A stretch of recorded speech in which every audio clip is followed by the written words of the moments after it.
Howard. I am a second grade teacher at Edison Elementary. I've taught Head Start.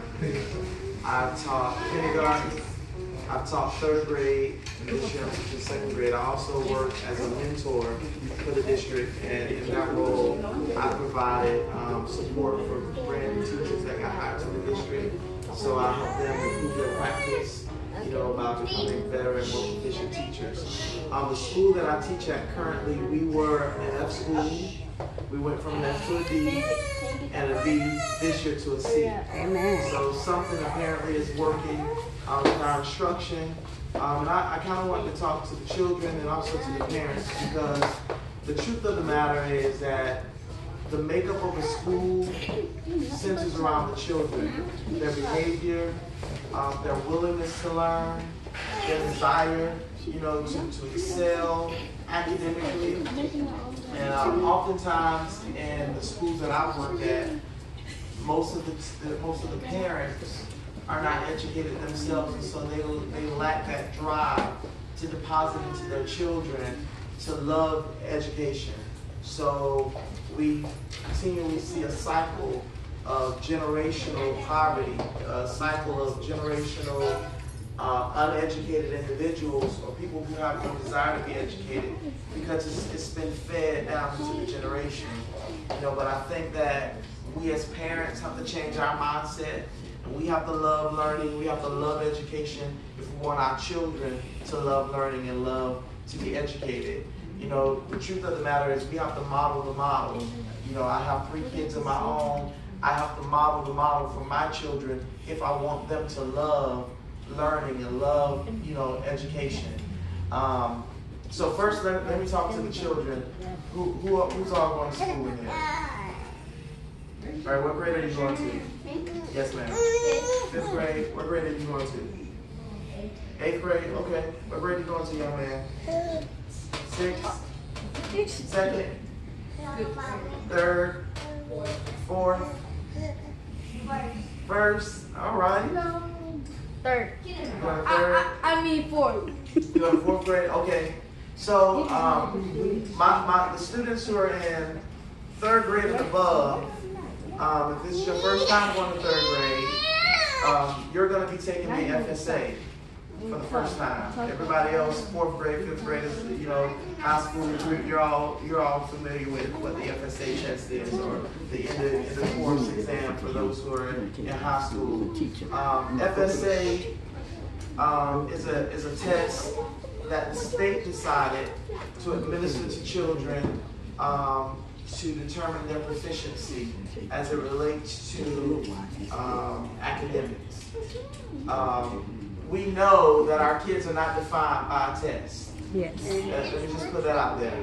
A test does not define your ability. A test does not say how smart you are. A test does not determine your future or your outcome.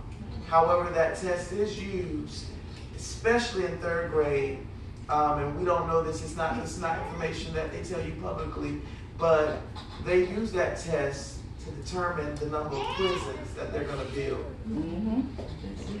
They basically have determined statistically that if a child cannot pass the FSA in 3rd grade, mm-hmm. they're retained in the 3rd grade, that they're going to wind up in prison mm-hmm. at some point in their life. Mm-hmm. Yeah. And we have to, as minorities, we have to, as low socioeconomic individuals, we have to say that that's not the lot for our kids. Yes. That test is not going to determine our kids' success in the future. But we have to involve ourselves as parents to want to impact our students. How can we do that? Reading. Yes. Make sure that your child is reading every single day for at least 15 to 20 minutes. In kindergarten, those kids who don't necessarily know how to read, give them books. Let them flip through the book. They need to understand the front of the book, the back of the book. They need to know that when they're reading from left to right, top to bottom. They need to know their letters and sounds before they get to school.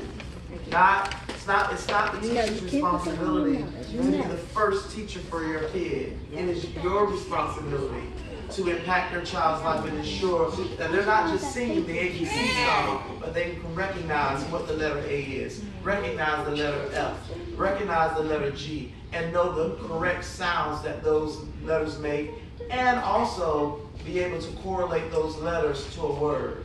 So A for alligator or apple, B for ball, banana. They should be able to do that before they get to school. When we send our kids to kindergarten and they don't have those basic skills, they're already behind.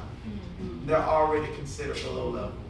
For our kids in third grade, one of the things that I noticed when I was teaching third grade is that the kids did not have stamina. Stamina is the ability to attend to one particular task for an extended amount of time. They do have stamina. Put a video game in front of them all day long. They'll do it. They'll play that video game. That's right. That's right. So why can't they do that for reading? You have to ask your kids, what are you interested in? What do you like to read? If you notice that they like Supermans or Black Panther or comics, get them comic books. Let them read those comic books. That's reading. They can build their stamina.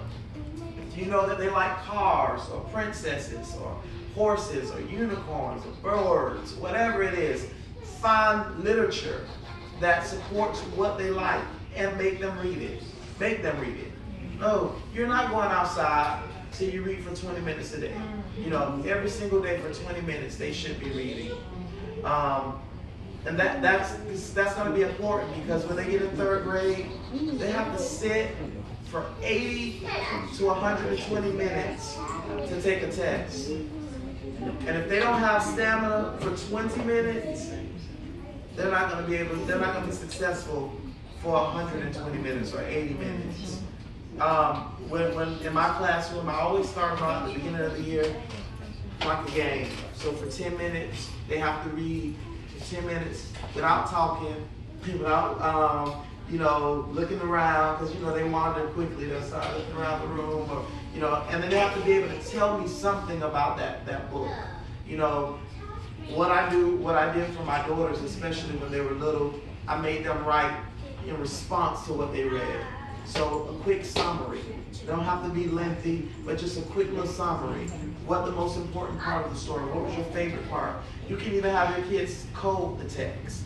So they can take little sticky notes and different parts that they like. They can put little hearts in there, or they could, put I like this, and whatever it is that they want to do. But you should have them responding to the text, interacting with the text.